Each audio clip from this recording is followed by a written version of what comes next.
자, 오늘 말씀 하나님이 그 미리 하신 자기 백성이라는 제목을 가지고 이제 말씀을 나누겠습니다.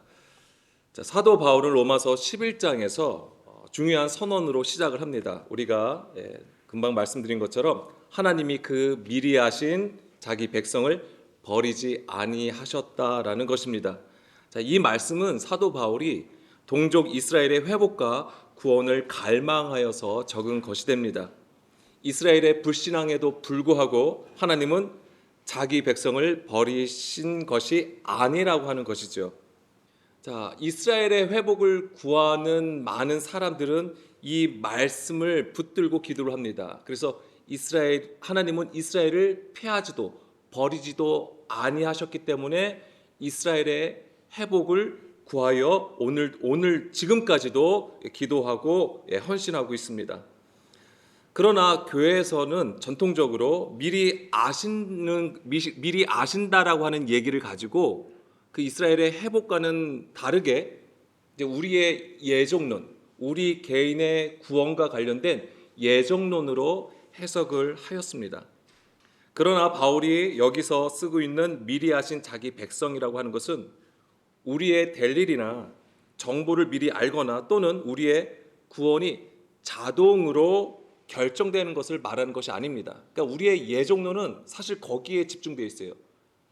나의 구원에 집중되어 있어요. 그래서 우리가 예수님을 믿음으로 말미암아 우리가 구원을 받았다. 근데 이 예수를 믿는 것도 이미 하나님께서 창세 전부터 정하신 것이고 그 뜻대로 내가 지금 예수를 믿고 구원을 받았다. 이렇게 우리가 예정론으로 이해를 하고 있는 것입니다.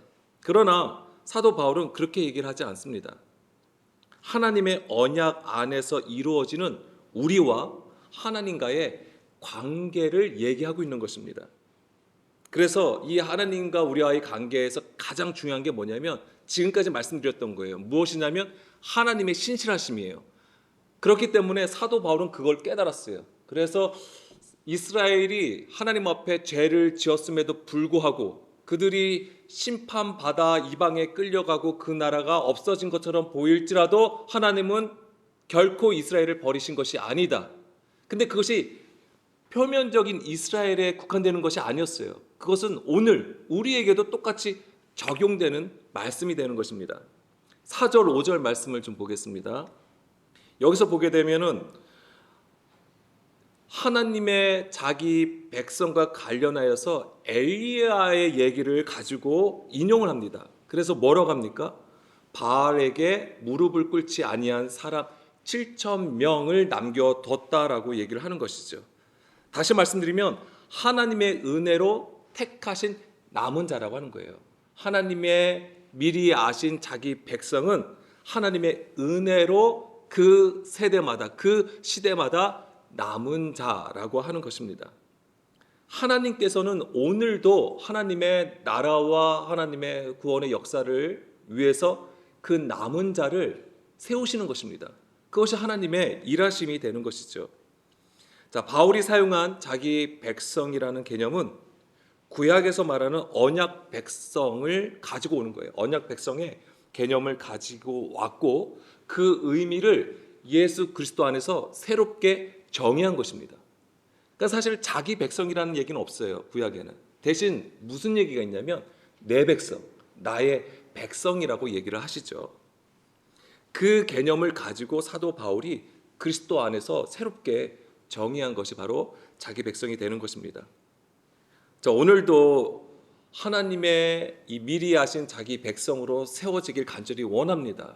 우리가 그냥 자동으로 그것이 이루어지는 게 아니에요. 오늘도 우리는 반드시 그리스도 안에서 두렵고 떨림 가운데에 주님 앞에 서야 되는 것입니다. 자, 먼저 미리 아신다는 말을 우리의 모든 것을 다 아신다는 그런 문자적인 개념이 아니라는 것을 말씀을 드렸습니다. 그것은 언약적인 관계, 그래서 하나님과 우리의 관계 속에서 그것을 이해할 필요가 있는 것이죠. 그래서 아신다라고 했을 때는 히브리어로 보게 되면 야다라는 단어가 쓰였습니다. 이것은 교육이나 경험을 통해서 정보나 지식을 갖추거나 아니면 어떤 사실이나 상태를 아는 것을 말하는 것입니다. 표면적으로는 그래요. 그러나 이 단어의 가장 중요한 의미는 무엇이냐면 관계성이라고 하는 거예요. 야다라고 하는 게 알다라는 뜻입니다. 그러면 창세기 4장 1절 말씀, 오늘은 좀 찾을 말씀이 많아요. 왜냐하면 제가 이것을 막 설명하기보다는 말씀을 통해서 좀 보여드리고 싶어서 말씀을 준비했습니다. 아담이 그의 아내 하와와 동침하매 하와가 임신하여 가인을 낳고 이르되 내가 여호와로 말미암아 등남하였다 하니라. 여기서 되면 남자와 여자가 동침함으로 아이를 낳는 거잖아요. 그런데 여기서 보면은 동침하다라고 돼 있잖아요. 그러면 이 동침하다가 야다라는 단어가 쓰였습니다. 알다라고 하는 거예요. 그러면 이것은 단지 그냥 남자와 여자가 합해서 아이를 낳는 그런 얘기지만은 사실은 이것은 알므로써 남자와 여자, 이 얘기는 이것이 보여주는 것은 뭐냐면 그리스도와 교회가 합해져서 우리가 새롭게 태어남을 보여주는 사실 그림이에요. 근데 그 관계가 뭐냐? 그 관계가 알다라가는 관계 속에 있어야 된다고 하는 것입니다. 그리고 창세기 18장 19절에서도 내가 그로 그 자식과 건속에게 명하여 여호와의 도를 지켜 의와 공도를 행하게 하려고 그를 택하였나니 이는 나 여호와가 아브라함에게 대하여 말한 일을 이루려 함이니라 라고 했습니다. 여기서 야다라는 단어가 어디에 쓰였을까요? 관계를 생각해 보시면 내가 그를 어떻게 했다고요? 택하였다. 이게 야다예요. 그러니까 하나님이 아신다고 했을 때는 내가 너를 택하였다라는 거예요. 그러니까 하나님은 뭐냐? 아브라함과 관계하고 있다고 하는 거예요. 근데 이거 미리 말씀을 드리면 이 관계라고 하는 것은 어떻게 형성이 됩니까? 언약 안에 있어야 되는 거예요. 하나님이 우리가 개인을 모르시겠습니까? 다 아시죠. 그런데 하나님께서 진정으로 나의 백성, 내 백성이라고 하는 자는 그 언약 안에 있는 자를 얘기하는 거예요. 그러니까 여기서도 지금 아브라함을 택하였다라고 했을 때도 하나님께서 그 언약으로 그를 이끌어 오시는 거예요. 세상과 구별하셨고 그래서 갈대아 우르에서 이끌어 내신 거잖아요. 그래서 하나님께서 약속하신 그 땅으로 이끌어 오신 거예요. 그것이 뭐냐면 하나님이 그를 알았다고 하는 그러한 개념이 되는 것이죠. 출애굽기 2장 24절에서 25절 말씀에서도 보게 되면 하나님이 그들의 고통 소리를 들으시고 하나님이 아브라함과 이삭과 야곱에게 세운 그의 언약을 기억하사 하나님이 이스라엘 자손을 돌보셨고 하나님이 그들을 기억하셨더라라고 되어 있어요. 여기서 야다라는 단어가 어디에 쓰였을까요? 기억하다. 그런데 24절에도 기억하다가 있고 25절에도 기억하다가 있어요. 똑같은 단어. 우리가 볼 땐 기억하는 거. 하나님께서 이스라엘 백성들 그 언약을 기억하시고 이스라엘 백성들을 돌보셨구나 이렇게 보는 거잖아요. 근데 여기서 24절에 기억하다는 자카르예요. 말 그대로 기억하다, 새기다, 기록하다라는 뜻이에요. 그런데 야다라는 단어가 25절에 쓰인 거예요. 그들을 기억하셨더라. 그들을 이스라엘 자손들을 돌보셨고 하나님이 이스라엘 자손들을 알았더라라고 되어 있는 거예요. 하나님께서 이스라엘 백성들을 안 이유는 무엇입니까? 언약 때문에 그런 거예요. 아브라함과 이삭과 야곱과 맺은 언약 때문에 이스라엘 자손들을 기억을 하신다는 것이죠. 알았다고 하는 겁니다. 그래서 이스라엘 백성들, 애굽 안에 있는 이스라엘 백성들은 하나님을 경험하지 않은 거잖아요. 왜냐하면 애굽 안에 있잖아요. 그들이 비로소 하나님을 경험한 거는 출애굽 당시 모세를 통하여 비로소 하나님의 존재를 알았다고 하는 것이죠. 물론 이야기로 들었겠죠. 아브라함의 하나님, 이삭의 하나님, 야곱의 하나님에 대해서 이야기를 들었겠죠. 그렇지만 그게 400년 동안 애굽 안에 있었단 말이에요. 그 기억과 그 전함이 어떻게 되겠어요? 점점 희미해져 가는 거잖아요. 우리의 마음에서 그것이 점점 희미해져 가는 때가 되는 것입니다. 그때에 하나님은 모세를 부르셨고 모세로 하여금 애굽에서 이끌어 내셨다라고 하는 거예요. 그런데 하나님은 그 이스라엘 자손들을 어떻게 하셨냐? 언약 때문에 알았다고 하는 것입니다. 그렇기 때문에 그래서 비로소 관계하게 되는 것입니다. 하나님과 이스라엘이 그 관계성을 가지게 된 것입니다. 그래서 히브리적인 관점에서 야다, 아는 것은 하나님의 언약 안에서 이루시는 선택이 하나님의 선택이 되는 것이고 그 다음에 돌보신다고 하는 거잖아요. 책임이에요. 하나님께서 약속하신 것을 이행하신다고 하는 거예요. 그래서 하나님의 책임이 되는 것이고 더 나아가선 이것이 하나님의 사랑이 되는 것입니다. 사도 바울은 이런 히브리적 배경을 가지고 언약 안에서 이루시는 하나님의 신실하심을 말하고 있는 것입니다. 그러니까 바울의 관점은 누가 예정되었는가, 누가 구원받았는가에 있는 게 아니에요. 너가 이미 예정되었구나, 너는 이미 버림받았구나, 그런 얘기가 아니었습니다. 하나님의 언약을 맺으신 그 백성을 잊지 아니하시고 오늘도 하나님께서는 그들의 구원을 위해서, 우리의 구원을 위해서 일하신다라고 하는 것입니다. 자, 로마서 3장 3절에서 4절 말씀 보게 되면, 로마서를 한번 보겠습니다. 어떤 자들이 믿지 아니하였으면 어찌하리요? 그 믿지 아니함이 하나님의 미쁘심을 패하겠느냐? 그럴 수 없다라고 하는 거예요. 여기서 하나님의 미쁘심이 뭘까요? 미쁘심이 뭐예요? 예, 그렇습니다. 이게 피스티스예요. 우리가 다른 구절에서는 믿음이라고 해석한 단어예요. 믿음이에요. 하나님의 믿음을 패하겠느냐? 하나님의 신실하심을 패하겠느냐? 그럴 수 없다라고 하는 거예요.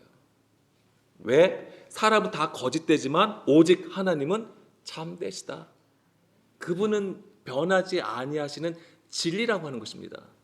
그 진리의 영을 우리에게 주심으로써 하나님의 백성들을 이끌어 가신다라고 하는 거예요. 그것이 우리가 어떠하든지 간에. 우리가 죄인이기 때문에 그래 너네 잠깐 내가 너를 싫어해 이런 얘기가 아니에요. 버리지 아니하신다고 하는 거예요. 자, 로마서 8장 30절에도 보겠습니다. 또 미리 정하신 그들을 또한 부르시고, 여기서도 미리 정하신 그들을 또 부르신다고 했잖아요. 그러니까 미리 정했기, 창세전에 이미 정했기 때문에 내가 너희들을 이제 부를 거야가 아니라 그 언약 안에 있는 자들을 부르신다고 하는 거예요. 언약 안에 있다고 해가지고 우리가 온전히 하나님 앞에 서질 못한다고 하는 거죠. 이스라엘이 그랬던 거예요. 이스라엘이 하나님의 부르심을 받아 택하심을 받은 민족이었음에도 불구하고 하나님의 그 크신 기적들을, 그 놀라운 일들을, 귀한 일들을 경험하였음에도 불구하고 그들은 자기의 길로 행하였다고 하는 것이죠. 그럼에도 불구하고 하나님은 그들을 계속 부르신다. 왜요? 언약 때문에 그렇다고 하는 거예요. 부르신 그들을 또한 의롭다 하시고 의롭다 하신 그들을 또한 영화롭게 하셨느니라. 그러니까 하나님께서는 그들을 끝까지 이끌어 가신다라고 하는 거예요.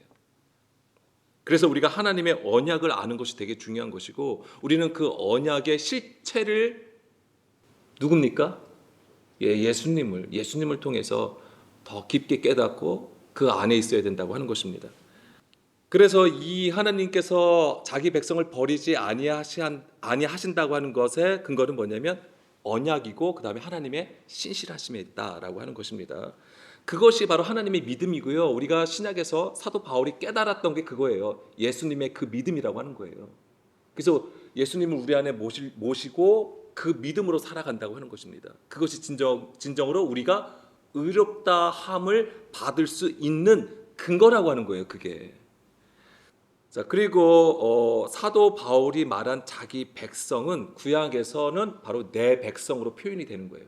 근데 이 내 백성으로 표현되는 부분들을 보게 되면 우리가 더 깊게 이해할 수 있습니다. 출애굽기 3장 7절 말씀에서도 여호와께서 이르시되 내가 애굽에 있는 내 백성의 고통을 분명히 보고, 자, 여기서도 하나님은 애굽에 있는 이스라엘 자손을 뭐라고 얘기하시냐면 내 백성이라고 얘기하는 거예요. 비록 그들이 애굽에 있지만 애굽에서 바로 밑에서 노예를 생활을 하고 종노릇하고 우상을 섬기고 있어도 그들을 뭐라고 하시냐면 내 백성이라고 얘기하시는 것이죠. 이게 왜 그러냐면 언약 때문에 그런 거예요. 고통을 분명히 보고 그들의 감독자로 말미암아 부르짖음을 듣고 그 근심을 알고. 그래서 하나님께서는 우리의 고통을 보신다고 하는 거예요. 하나님의 백성, 나의 백성의 고통을 보신다라고 하는 것이고요. 그 다음에 출애굽기 6장 6절에서 7절 말씀에서도 보게 되면은 여기서도 계속 그 내용이 나옵니다. 그러므로 이스라엘 자손에게 말하기를 나는 여호와라. 내가 애굽 사람의 무거운 짐 밑에서 너희를 빼내며 그들의 노역에서 너희를 건지며 편팔과 여러 큰 심판들로서 너희를 속량하여 너희를 내 백성으로 삼고. 예, 그렇습니다. 하나님께서 내 백성이라고 삼으신 것은 뭐냐면 애굽에서 이끌어 내신 자들을 얘기하는 거예요. 이것이 바로 속량이라고 하는 것입니다. 여기서 사람의 무거운 짐, 그들의 노역이 뭐예요? 다 우리의 열심으로 하나님을 섬기는 상태를 얘기하는 거예요. 이게 단순히 하나님을 모르고 그냥 세상에서 열심히 사는 자들에 대한 얘기가 아니라고 하는 것입니다. 나의 기준으로, 나의 생각으로 하나님을 섬기는 그 열심을 얘기하는 거예요. 그렇기 때문에 오늘도 우리가 깨어 있어야 돼요. 우리의 수고함이 헛되지 아니하도록 오늘도 성령님의 기름 부음과 가르침을 반드시 받아야 된다고 하는 것입니다. 신명기 7장 6절에서 8절 말씀에서도 보게 되면 너는 여호와 내 하나님의 성민이라. 이스라엘을 향하여 하나님의 성민, 하나님의 택하신 백성이라고 하는 거잖아요. 내 하나님 여호와께서 지상 만민 중에서 너를 자기 기업의 백성으로 택하셨나니, 자기 기업의 백성. 이러한 개념을 가지고 사도 바울이 자기 백성으로, 하나님의 자기 백성으로 해석을 한 거예요.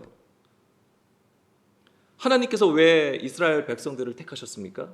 뒤에 보면 뭐라고 나옵니까? 7절 여호와께서 너희를 기뻐하시고 너희를 택하심은 너희가 다른 민족보다 수요가 많기 때문이 아니니라. 너희는 오히려 모든 민족 중에 가장 적으니라. 여기서 가장 적다고 하니까 그들의 수요가 적어서 너무나도 미약하기 때문에 불쌍해서 하나님께서 택하셨다, 그런 얘기가 아니에요. 이건 절대. 또는 이스라엘 백성들이 오늘날 유대인들을 보고 굉장히 머리가 좁고 되게 비상하다고 하잖아요. 그리고 세계의 질서를 지금 막 세계를 정세를 지금 좌지우지하는 이들이 유대인들이 많다고 얘기를 하잖아요.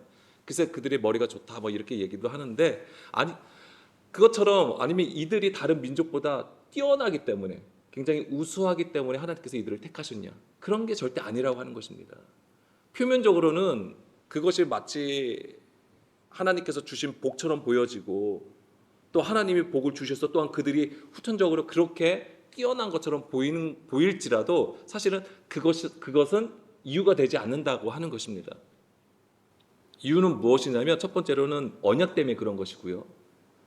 8절에 여호와께서 다만 너희를 사랑하심으로 말미암아, 사랑하시기 때문에 그런 거예요. 이게 이유가 다른 거에서 찾을 거가 없어요. 이유는 딱 두 개를 여기서 얘기하는 거예요. 너희를 사랑하심으로, 두 번째로는 또는 너희의 조상에게 하신 맹세를 지키려 하심으로, 이거예요. 언약 관계에 있다고 하는 거예요. 언약 관계와 사랑하는 관계라고 하는 거예요. 그것 때문에 이스라엘을 택하셨다라고 하는 것입니다. 이것이 바로 하나님께서 그들을 아신다라고 하는 것이고, 이 개념, 이러한 배경 속에서 사도 바울이 바로 이스라엘을 향하여 하나님이 미리 하신 자기 백성이라고 얘기하셨던 것입니다. 모든 유대인들이 하나님 앞에 회복되는 것을 얘기하는 게 아니에요. 사도 바울도 정확하게 뭐라고 했습니까? 표면적 유대인이 있고 이면적 유대인이 있다라고 했습니다. 혈통으로 아무리 아브라함의 자손이라고 할지라도 약속의 씨를 받아야지만이 비로소 하나님 앞에 선다라고 얘기를 하고 있습니다. 분명히. 자, 예레미야 31장 31절 여호와의 말씀이니라. 보라, 날이 이르리니 내가 이스라엘 집과 유다 집에 새 언약을 맺으리라. 자, 하나님께서 이스라엘과 새 언약을 맺으시죠. 근데 우리가 이 내용을 잘 알고 있잖아요. 33절로 보겠습니다. 그러나 그날 후에 내가 이스라엘 집과 맺을 언약은 이러하니 곧 내가 나의 법을 그들의 속에 두며 그들의 마음에 기록하여 나는 그들의 하나님이 되고 그들은 내 백성이 될 것이라. 아멘. 하나님께서 그들의 하나님이 되고 그들이 내 백성이 되는 것은 무엇 때문입니까? 하나님의 법을 그들의 속에 두고 그들의 마음에 기록하였다라고 하는 거예요. 이게 새 언약이에요. 이게 오늘 우리가 표현하자면 이것이 우리가 받는 성령의 역사예요. 성령 세례라고 하는 것입니다. 성령님께서 우리 안에 오심으로써 영과 진리의 모든 것을 깨닫게 하신다고 하는 거예요. 그래서 하나님을 몰랐던 우리가 또는 하나님을 오해했던 우리가 비로소 하나님을 진정으로 깨닫고 알게 된다고 하는 것이죠. 하나님은 그런 자를 바로 이 새 언약의 일꾼들로 삼으시는 거예요. 그것이 하나님이 미리 하신 자기 백성이 되는 것입니다. 고린도후서 3장 6절 말씀에서 새 언약의 일꾼이 나오잖아요. 고린도후서 3장 6절 말씀을 보게 되면 그가 또한 우리를 새 언약의 일꾼 되기에 만족하게 하셨으니 율법 조문으로 하지 아니하고 오직 영으로 함이니 율법 조문은 죽이는 것이고 영은 살리는 것이다. 아멘.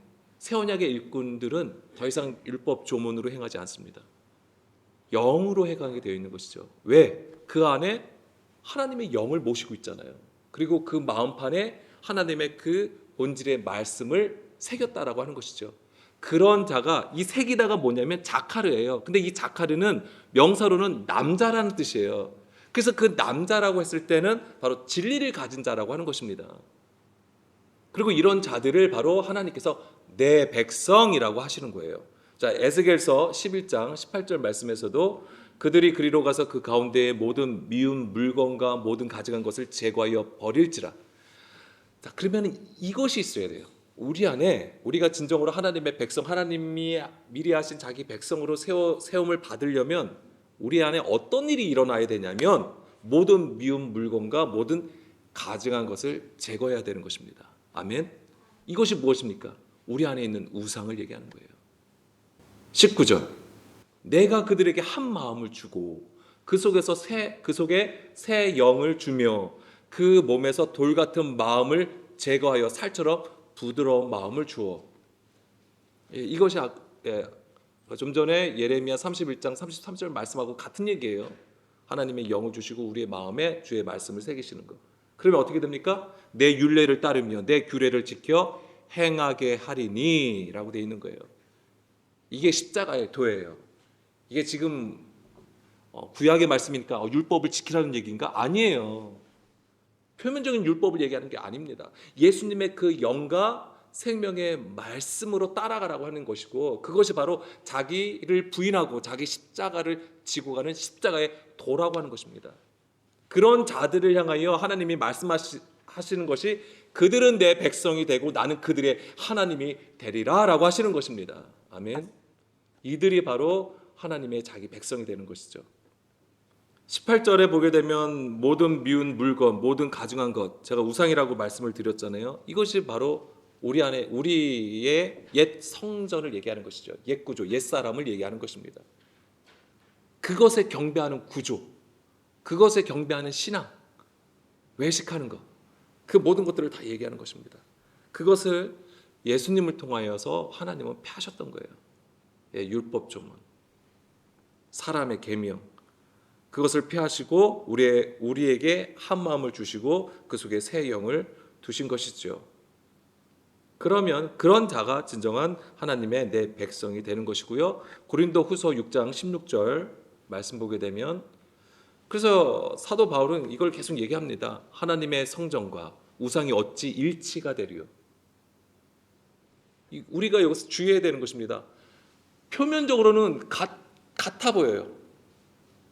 예배를 드려도 참 하나님 앞에 예배를 드릴 수 있고 또한 다른 하나님께 예배를 드릴 수 있다고 하는 거예요. 기도도 마찬가지잖아요. 우상하게 기도할 수 있고요, 하나님 앞에 기도할 수 있다고 하는 거예요. 근데 그것은 일치할 수 없다고 하는 것입니다. 하나가 아니라고 하는 거잖아요. 우리는 살아계신 하나님의 성전이라. 이와 같이 하나님께서 이르시되 내가 그들 가운데 거하며 두루 행하여 나는 그들의 하나님이 되고 그들은 나의 백성이 되리라. 아멘. 여기서 나는 그들의 하나님이 되고 그들은 나의 백성이 된다라고 하잖아요. 근데 이게 어떤 상태냐면 우리가 하나님의 영이 거하는 성전으로 세워질 때를 얘기하는 거예요. 그런 자들과 하나님이 어떻게 하신 거예요? 내가 그들 가운데에 거하며 두루 행하며예요. 이 두루 행한다고 하는 게 무슨 얘기 같아요? 두루 행한다. 내 속에 계시고 두루 행하신대요. 이게 하나님의 신실하심이에요. 이끌어 가시는 우리를, 하나님의 목적은 우리를 땅의 존재에서 하늘의 존재로 만드시는 거예요. 죽은 우리를 산자로 세우시는 것이 하나님의 목적이에요. 그것이 우리의 상황과 우리의 형편이 어찌하든지 간에 하나님은 우리의 중심, 우리의 영이 중요한 거예요. 우리의 영혼이 하나님 앞에 서기를 원하시는 것이죠. 그것은 하나님의 언약을 따라서 신실하심으로 오늘도 두루 행하신다, 일하신다라고 하는 것입니다. 하나님은 우리의 무엇을 가지고 트집을 잡으시는 분이 아니세요. 17절 말씀 계속 보겠습니다. 그러므로 너희는 그들 중에서 나와서 따로 있고 부정한 것을 만지지 말라. 내가 너희를 영접하여 너희에게 아버지가 되고 너희는 내게 자녀가 되리라. 똑같은 얘기예요. 이게 아버지가 되고 자녀가 된다고 하는 얘기가 내가 너희 하나님이 되고 너희는 내 백성이 된다라고 하시는 말씀하고 같은 것입니다. 여기서 17절 보게 되면 너 그들 중에서 나와서 따로 있고라고 되어 있잖아요. 이게 아포리조라는 단어가 쓰였습니다. 아포리조. 이 아포리조라는 단어는 경계선으로 규정하다라는 거예요. 그래서 제한하다, 나누다, 구별하다. 그러니까 지금 그들 중에 부정한 것들 중에서 어떻게 하시는 거예요? 따로 세우시는 것을 얘기하는 거예요. 구별하여 세우시는 것을 의미하는 것입니다. 이게 하나님의 역사예요. 그래서 우리 안에서 하나님께서 두루 행하심으로써 하나님의 그 언약의 관계 속에서 우리를 이끌어 가심으로써 어떻게 하는 거예요? 우리를 세상으로부터 부정한 것으로부터 구별하시는 거예요. 그래서 알곡과 가라지를 양과 염소를 구별하여 세우시는 그 일을 하시는 것입니다. 이것이 바로 모태로부터 우리를 택정하셨다고 하는 개념이에요. 이게 정말 우리가 날 때부터 우리가 이곳에 날 때부터 하나님은 나를 아셨고 나를 택정하여 이끌어 가신다. 예, 굉장히 낭만적인 얘기예요, 사실은 그게. 근데 너무나도 모르고 하는 얘기예요. 이것이 뭐냐면 우리를 구별하여 세우신 것을 의미하는 거예요. 이게 단지 정말 우리는 정말 그렇기 때문에 너무나도 귀한 자이고. 예, 우리는 물론 귀한 자죠. 하나님 앞에 하나님의 백성이고 귀한 하나님의 자녀들입니다. 근데 다 보면 다 자기가 중심이에요. 다 자기 연민이고. 그것으로 이 모태부터 택정함을 얘기하는 게 아니에요. 이것은 뭘 얘기하냐면 하나님의 창조예요. 창조. 이게 창조의 개념을 그렇게 해서 우리가 이해할 수 있도록, 즉 우리가 경험하고 우리의 삶 가운데서 경험하는 그것으로 이해하도록 얘기를 해주는 것뿐이에요. 비유라고 하는 것이죠. 근데 이것은 본질은 뭐냐면 우리를 하나님의 백성으로 세우시는 창조라고 하는 것입니다. 그래서 결국 하나님의 창조는 우리를 하나님의 백성으로 삼으시고 하나님의 자녀로 삼으시고 하나님의 거하시는 성전으로 세우시는 것이 하나님의 창조가 되는 것이죠. 자, 레위기 26장 11절 12절 말씀에서도 보게 되면 내가 내 성막을 너희 중에 세우리니 내 마음이 너희를 싫어하지 아니할 것이며 나는 너희 중에 행하여, 여기서도 너희 중에 행하신다고 하잖아요. 너희 하나님이 되고 너희는 내 백성이 될 것이니라. 아멘. 주의 이 행하심, 아까도 좀 전에도 말씀드린 것처럼 하나님의 신실하심으로 우리를 구원으로 이끌어 가시는 것이라고 했습니다. 그랬을 때에 하나님의 자기 백성이 되는 거예요. 그런데 11절에 보게 되면 내가 내 성막을 너희 중에 세우신다고 하는 거잖아요. 이게 아까 좀 전에 말씀 그들 중에 따로 있음의 개념이에요. 아포리조가 바로 이 얘기가 되는 것입니다. 그런데 여기서 보게 되면 너희 중에 내 성막을 세운다고 하시잖아요. 그러면 그것이 뭘 의미냐면 내 마음이, 하나님의 마음이 너희를 싫어하지 아니할 거래요. 하나님께서는 우리를 다 사랑하시는 거 아닌가? 그런데 우리를 싫어하실 수도 있는 건가? 이렇게 우리가 물어볼 수 있는 거잖아요. 여기서 싫어하다가 어떤 거냐면 가알이라는 단어가 쓰였습니다. 가알. 이게 싫어하다라는 뜻이 있어요. 몹시 싫어하다, 거절하다라는 뜻이에요. 그런데 여기에 무슨 뜻이냐면 심하게 던져버린다라는 뜻이 가지고 있습니다. 그러면 이해가 가시나요? 혹시 하나님께서, 사도 바울이 로마서 11장에 뭐라고 했습니까? 하나님께서 이스라엘 백성들을 버리지 아니하셨다라고 했잖아요. 이 얘기예요. 싫어하지 아니할 것이요. 이 얘기입니다. 던져버렸다는 게 뭐예요? 하나님께서 어떻게 던지시죠? 던진 그림이 우리는 이스라엘을 뭘로 봅니까? 추방당한 거잖아요. 창세기 1장에서 3장 말씀으로 보게 되면 에덴 동산에서 쫓겨난 것이고, 이스라엘의 역사로 보게 되면 이방의 포로로 사로잡혀간 것, 끌려간 것이 바로 그 얘기예요. 하나님께서 던져버리신 거예요. 이스라엘의 죄 때문에.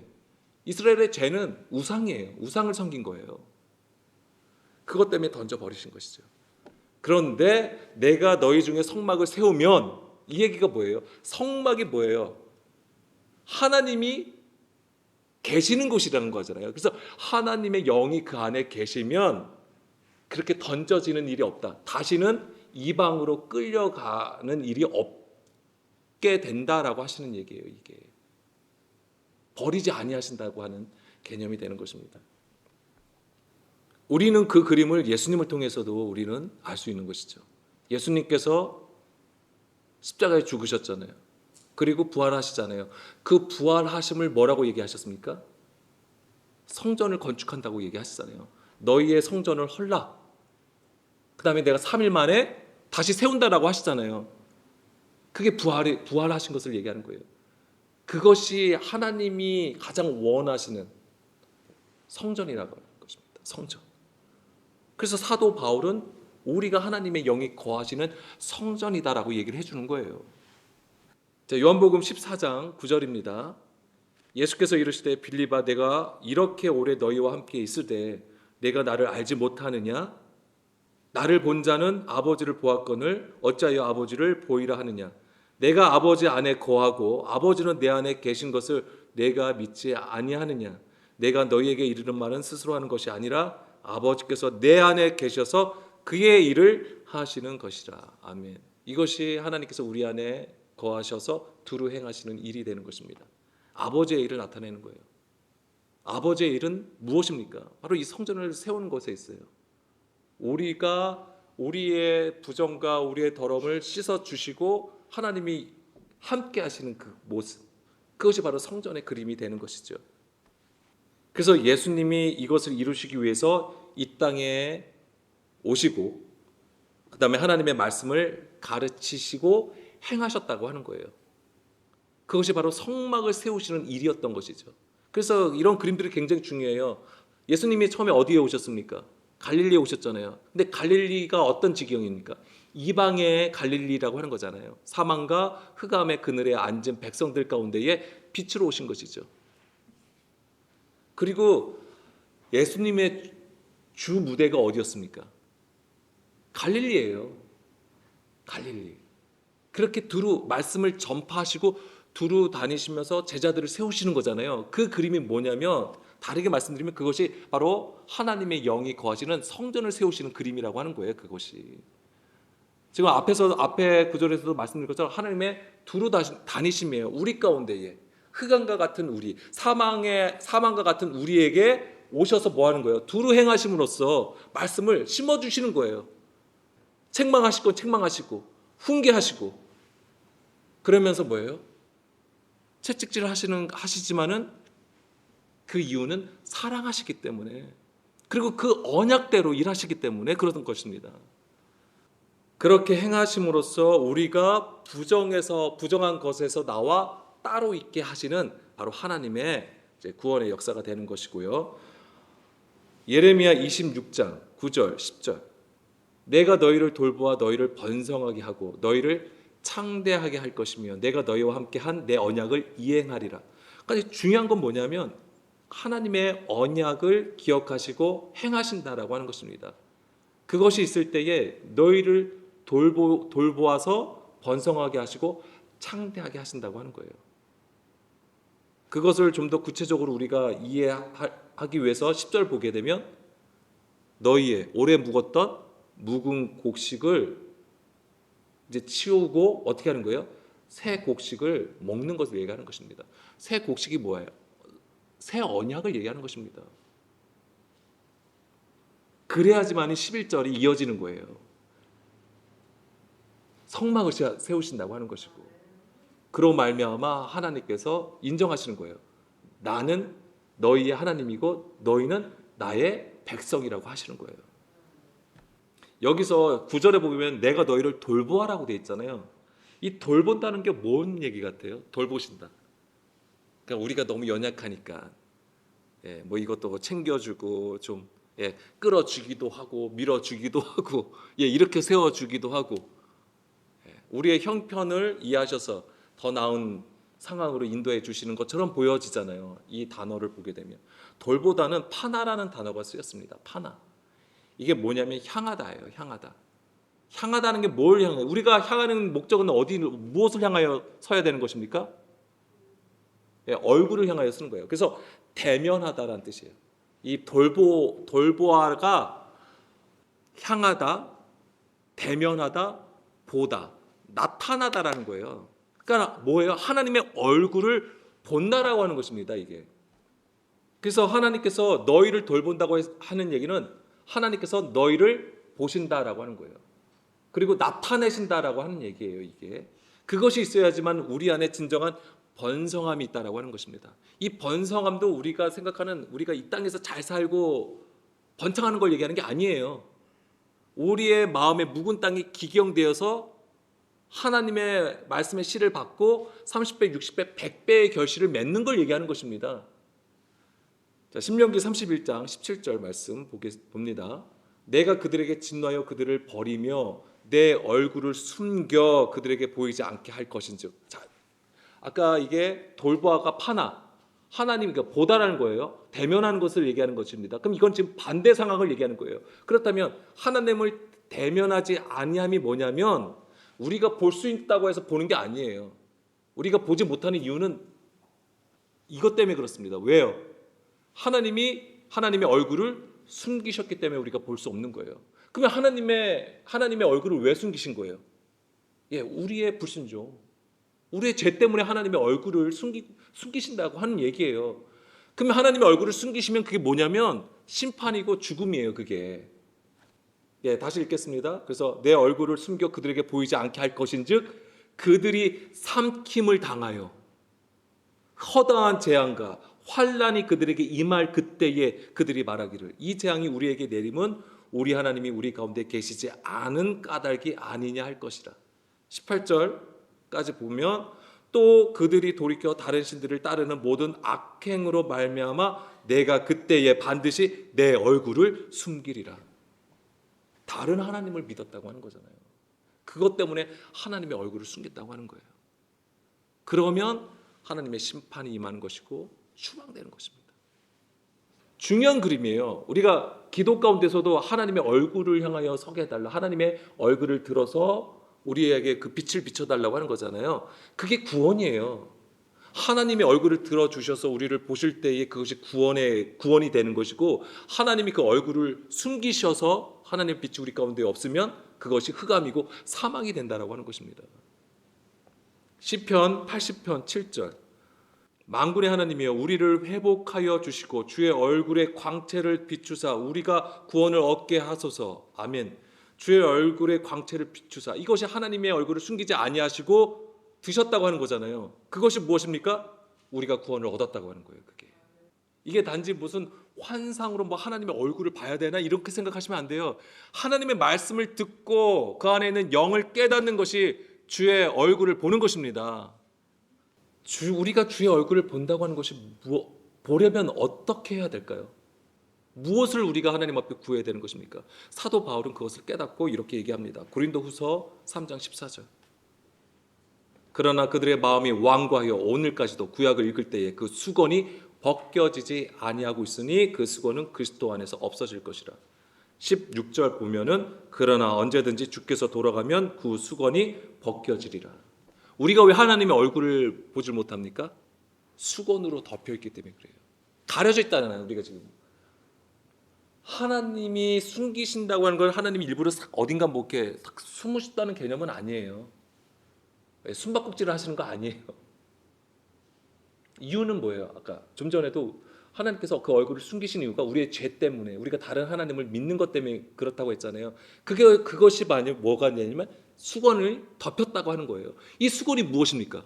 율법 조문이에요. 사람의 계명, 이 세상의 지혜와 지식을 얘기하는 것입니다. 그게 우상이에요. 그게 우상. 고린도전서 13장 11절 내가 어렸을 때 말하는 것이 어린아이와 같고 깨닫는 것이 어린아이와 같고 생각하는 것이 어린아이와 같다가 장성한 사람이 되어서는 어린아이의 일을 버렸다. 수건이 벗겨졌다고 하는 것은 어린아이의 일을 버렸음을 의미하는 것입니다. 아까 우리가 주께로 돌아가야지 수건이 벗겨진다고 했잖아요. 장성한 사람이 되었다고 하는 거예요. 그리스도의 장성한 분량에 이른 것을 얘기하는 것입니다. 주의 그리스도의 장성한 분량에 이르는 길이 바로 뭐예요? 십자가에 돌아가는 거잖아요. 그 길밖에 없어요. 자기를 부인하고 자기 십자가를 지고 예수님을 따라가는 그 길밖에 없다고요. 그 길이 아니면 내가 원하는 목표치를 향해 간다고요. 내가 원했던 목적을 향하여 간다라고 하는 것입니다.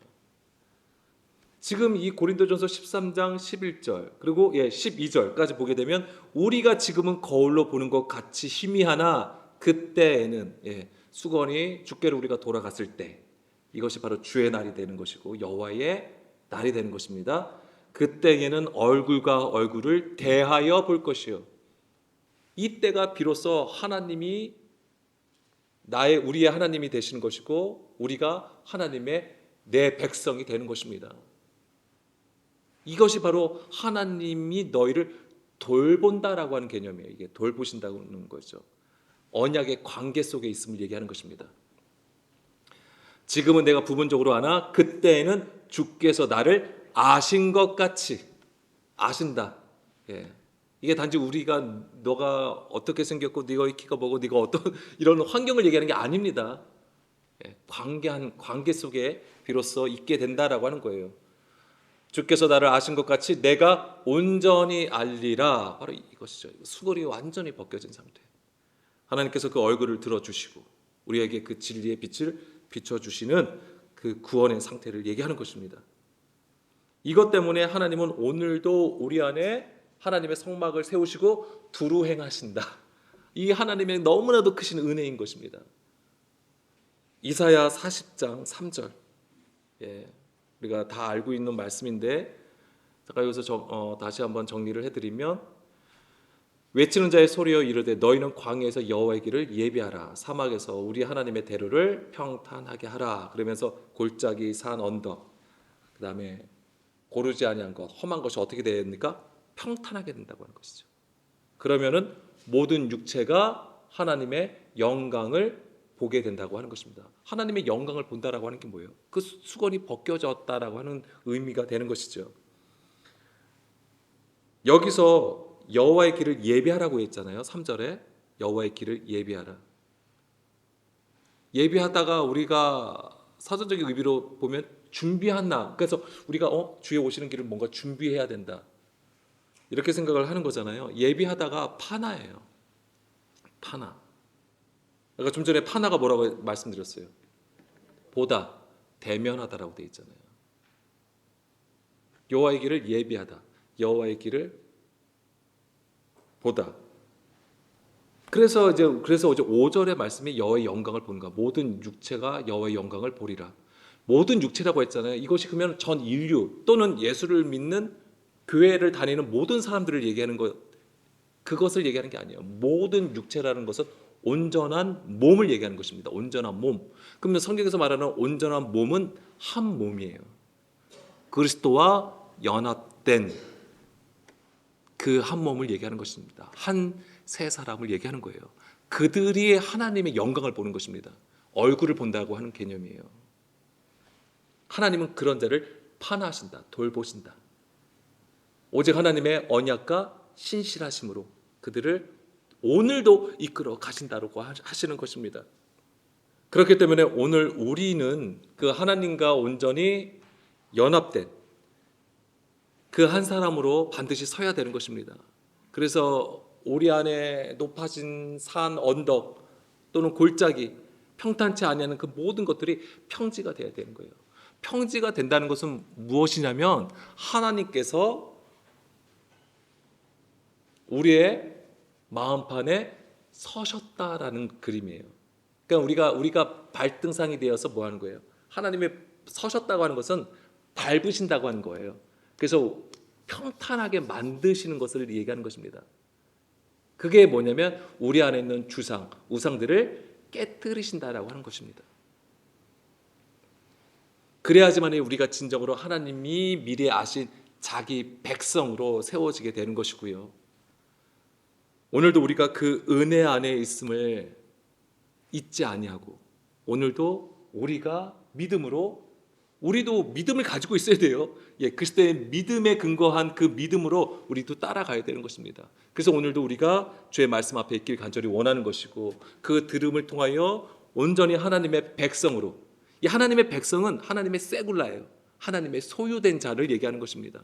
우리가 출애굽기 19장에 보면 하나님께서 독수리 날개로 그들을 이끌어 오셨고 너희를 어떻게 하시는 거예요? 제사장의 나라로 하나님의 거룩한 백성으로 삼으신다고 하잖아요. 그들이 바로 하나님의 세굴라, 보화라고 하는 거예요.